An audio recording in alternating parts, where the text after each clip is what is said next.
So he and his crew considered themselves to be freedom fighters because they were fighting to get the Ottoman Empire out of Greece, and they also, and in this case, they attacked a British ship which was going from Malta to Alexandria in Egypt, and at that time the Ottoman Empire ruled over Egypt. So they attacked this British ship, which presumably had armament and all sorts of things, but these kids, and they were very young, took it and took some food and a few supplies and things. So they're eventually captured. They're called pirates by the British. They were taken to court in Malta. Very challenging place to find a jury for the trial.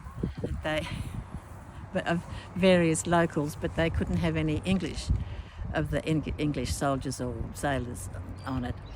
They had a rather hurried trial, and the jury was locked up for 2 days without food or water until they made their decision. And they were, Manolis was actually sentenced to death, but because they hung around for quite a while and eventually got pardoned, but the whole crew was sent out to Australia. Now,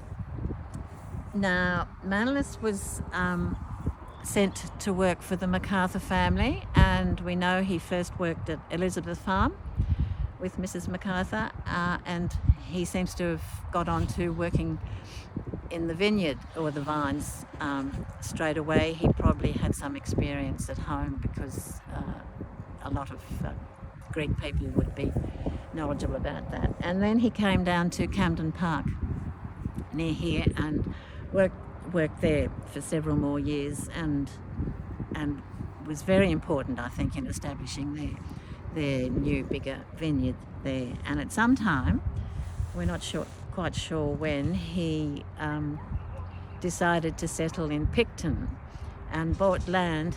Actually, it's just a block over his 2 lots. He bought those in 1852, and then there was a bit of a problem because whoever was registering this land sale realised that he was not a British citizen. And so he was naturalised in 1854, and he was the first Greek to be naturalised in Australia. Now, he stayed, and one of the other Greeks stayed in Australia, but the rest of the crew, when they were pardoned after the War of Independence was successful, and they went back home. But so we're fortunate to have one of those first Greek settlers here in Picton. And we think he probably went on working for any local, perhaps farmers, or some of the there weren't terribly many big estates up here in Upper Picton at that time, but there were lots of farms around and people were self-sufficient as much as possible, so they all had orchards and vineyards, and he would probably have gone on working in that, because when he died in 1880, the death certificate says that he died of sunstroke. He was 76 years old, so he was obviously still working out in the open. Sunstroke, it must have been a very warm September to get sunstroke, but it may have just been age and debility at that stage, because he was